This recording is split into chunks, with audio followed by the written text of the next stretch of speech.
The first time my husband changed the Wi-Fi password, I thought it was a glitch. I was sitting on the couch, laptop open, halfway through submitting an application for a remote design contract. The page refreshed, then froze. No internet connection. I frowned and reset the router. Still nothing. Mark, I called toward the kitchen. Did the Wi-Fi go out? He walked in slowly, drying his hands like this was casual. No, I updated the password. Okay, what is it? He hesitated just long enough for my stomach to tighten. I'm not giving it to you right now. I laughed. You're joking. I just think, he said carefully, you've been online too much lately. Online too much. I blinked. I work online. You scroll a lot? I stared at him. You changed the Wi-Fi password. To limit my scrolling? It's about focus, he replied. You've been distracted. Distracted? By what, my own life? That should have been my first clue. Instead, I said, okay, what's the new password? I'll log you in when you need it.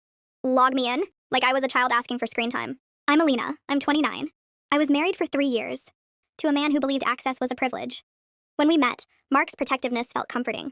He walked me to my car, held doors, texted to make sure I got home safe. I thought he was thoughtful. He was monitoring. There's a difference. The Wi-Fi thing wasn't random. It started with my phone. Why do you need Face ID? He'd asked once. Because it's my phone.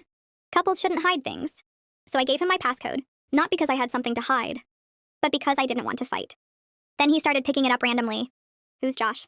A coworker. Why did he like your photo? It's Instagram. He'd nod like he was filing information away. At the time, I thought it was insecurity. I didn't realize it was control slowly tightening. Back to the Wi-Fi. That day, he refused to give me the password until I finished house tasks.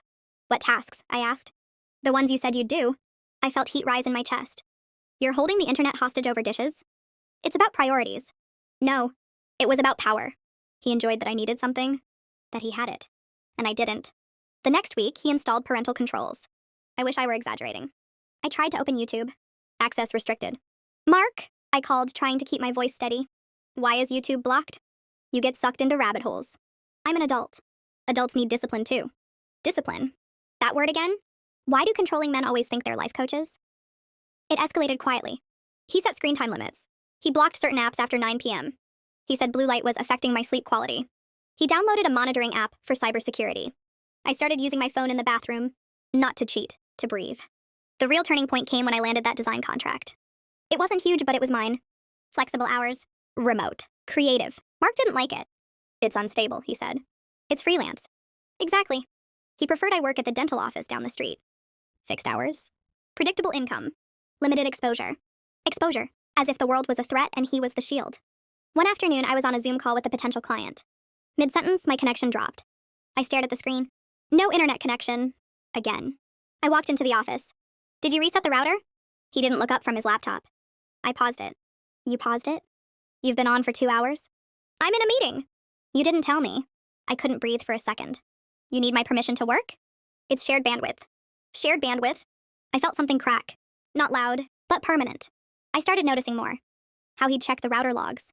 How he'd ask who I emailed. How he'd randomly walk behind me while I was typing. Who's that? A client.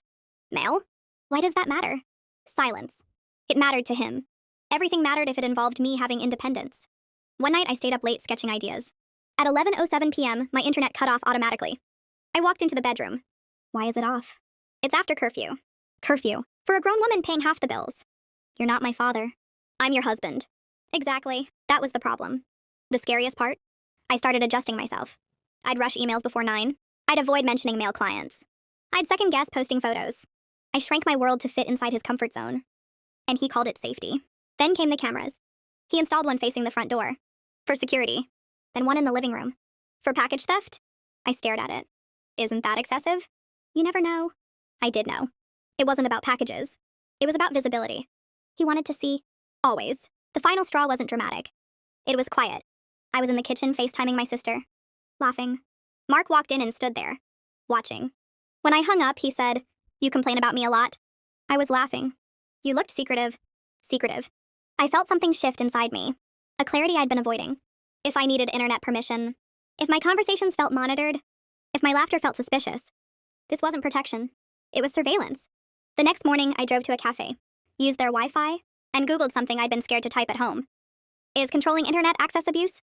The articles loaded slowly, but the words hit fast. Digital control, isolation, monitoring, power imbalance. I read until my hands stopped shaking. Then I called my sister. Can I stay with you? I asked. She didn't hesitate. Yes. I didn't announce it dramatically. I waited until he left for work. Packed essentials. Laptop. Sketchbook. Important documents. Before I left, I walked to the router. Flipped it over. Read the new password label he'd taped underneath. Structured Life 2024. I almost laughed. Structured. That's what he thought he was giving me. Structure? He was giving me a cage. When he realized I was gone, he called nonstop. You're overreacting. It was about focus. You're making me the villain. No. He did that himself. It's been 9 months. I have my own apartment now, my own Wi-Fi, my own password. It's long, complicated, private. No one pauses my meetings. No one blocks my apps. No one monitors my laughter. Sometimes, late at night, I stay up scrolling just because I can. Not because I need to, but because freedom feels different when you've had it rationed. Love doesn't require surveillance. And if someone ever tries to control your access to the world, they were never trying to protect you. They were trying to contain you.